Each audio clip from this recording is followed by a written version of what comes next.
नमस्कार दर्शकों, देव history channel में आप सभी का एक बार फिर स्वागत है। और मैं स्टूडियो में मौजूद हूं और हमारे साथ उपस्थित हैं इतिहास के, साहित्य के एक बड़े जानकार डॉक्टर सूरजमल सीतम जी। आज हम उनसे चर्चा करेंगे इतिहास के बारे में।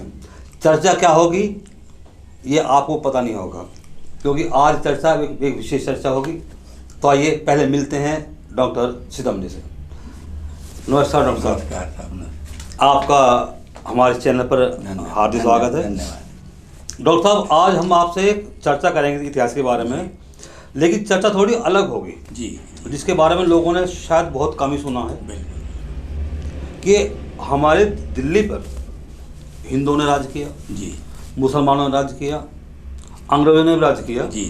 लेकिन क्या कोई हिंदू दलित कोई ऐसा रहा है जिसने दिल्ली पर राज किया हो?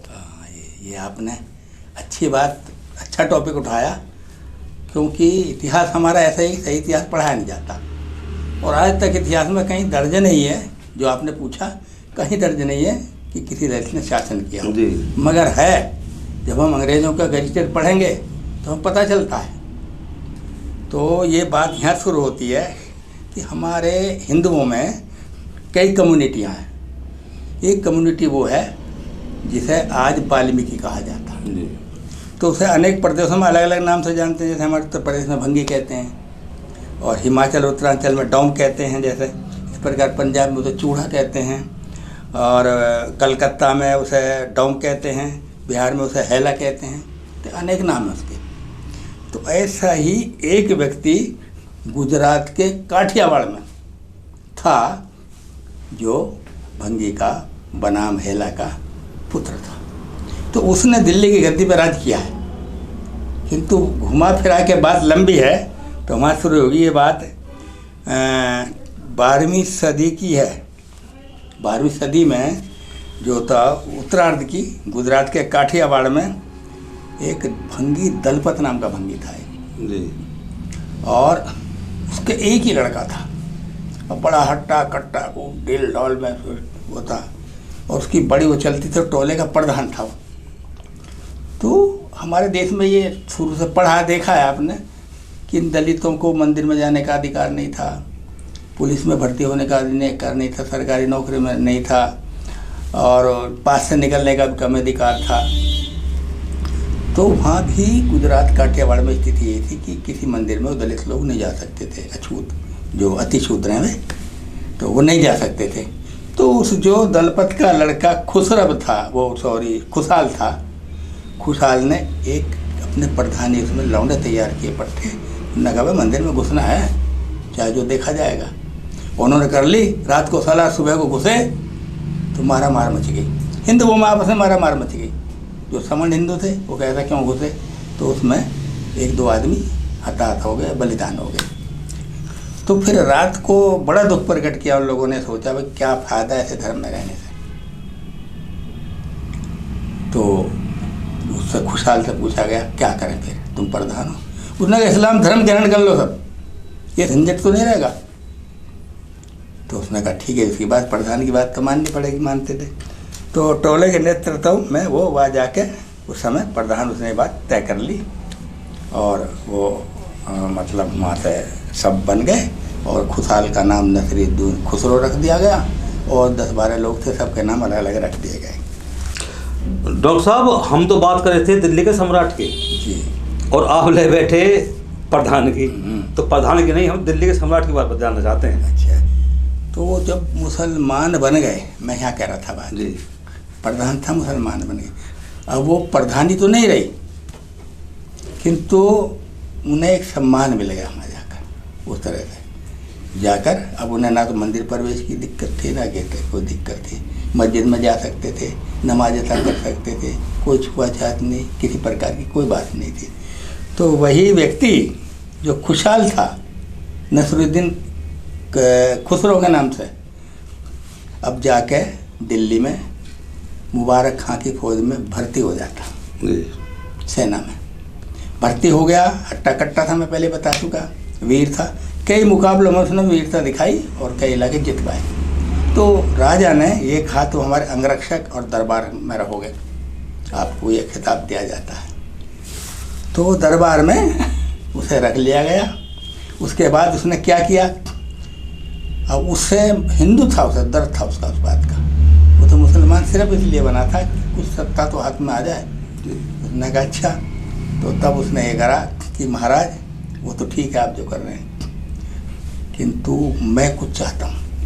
इतने ही एक जो दुश्मन था उसका एक व्यक्ति जो सेनापति था वो आया सुलह के नाम पर और आकर तलवार लेकर राजा को मारना ही चाहता था।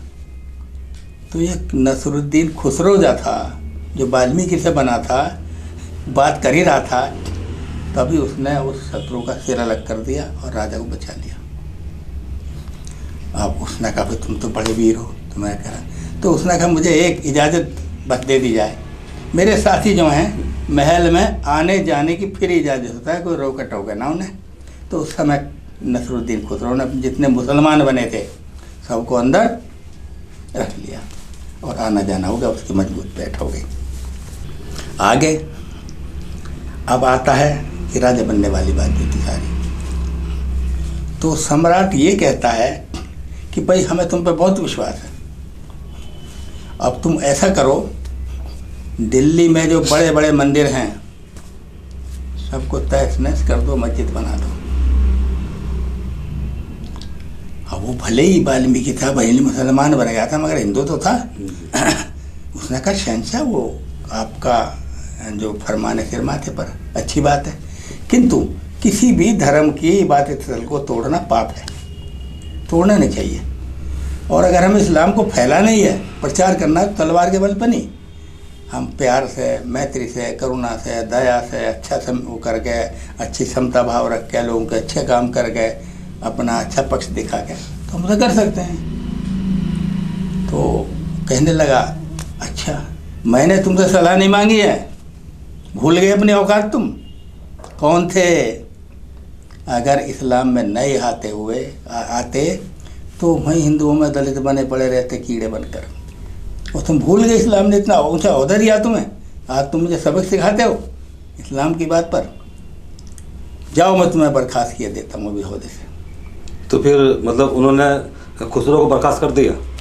हाँ, खुसरो को बर्खास्त नहीं किया, बल्कि खुसरो ने देखा भी मुझे बर्खास्त करने वाला, तो उसने तलवार ली अपनी, अरे कह तुम मुझे क्या बर्खास्त करोगे ओहदे से, मैं तुम्हें ज़िंदगी से बर्खास्त किए देता हूँ, और गर्दन उसकी उड़ा दी। 5 अप्रैल 1320 को नसरुद्दीन खुसरो के नाम से उन्हें शासन किया। तो डॉक्टर साहब, राजा को मारने के बाद खुसरो जो राजा बन गया? हाँ बिल्कुल। लेकिन ये राजा कब तक रहे? हाँ ये बात बिल्कुल। इनका कार्यकाल जो था कब तक रहा? इनका कार्यकाल बहुत थोड़ा रहा। थोड़े रहने का कारण ये था जी कि उधर जो राजा मारा गया तो उसका एक सेनापति था, उसका नाम था गाजी मलिक, मुसलमान था, वो मुसलमान था, तो उसे दर्द था राजा के मरने का। अब ये राजा बन गया। देखिए हमारे हिंदुओं की सबसे बड़ी विडंबना यही है कि हम आपस में फूट डालकर अपना फ़ायदा उठाना नहीं चाहते और हम लुटना चाहते हैं। तो उस उम्र जो हमारे हिंदू थे उस समय के, वो गाजी मलिक से जा मिले, उसने राजा को मार दिया कि हाँ भाई वो तो हिंदू है। कहला हिंदू तो है, वाल्मीकि तो है, मुसलमान बना तो हम नहीं चाहते। फिर इसने हमारी इस्लाम की रानियों को मतलब जो रख लिया, कितने ठीक बुरी बात है। तुम भले ही मुसलमान हो, हम नहीं चाहते ऐसा हो, नीचे आदमी रानियाँ बना रहा हूँ ना तुम्हें। उन्होंने ध्यान नहीं किया भाई हम हिंदू हैं, ये भी हिंदू है। मैं क्या करें जी, हम तुम्हारे साथ हैं। तो तुम इसे वाल्मीकि को राजा बना देखना नहीं चाहते? नहीं जी बिल्कुल नहीं चाहते, हम तुम्हारे साथ हैं, कसम ले लो, धर्म ले लो।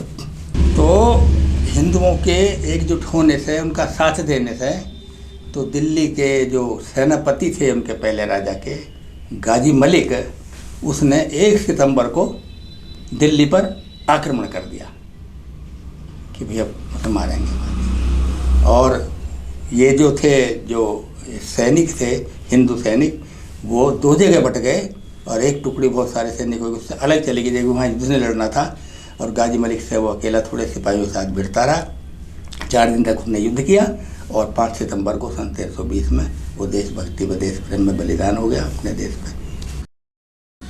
दोस्तों, आपको जानकारी कैसी लगी? अगर आप इस जानकारी को पहले भी जानते थे तो हमें कमेंट्स में लिखकर बताएं। और अगले एपिसोड में बहुत ही रोचक और अच्छी जानकारी लेकर हमारे साथ सीतम जी एक बार फिर हमारे साथ होंगे। और हाँ दोस्तों, हमारे इस चैनल को, देव हिस्टोरिक चैनल को सब्सक्राइब करें, लाइक करें और कमेंट्स में लिखकर हमारा हौसला बढ़ाएं। नमस्कार।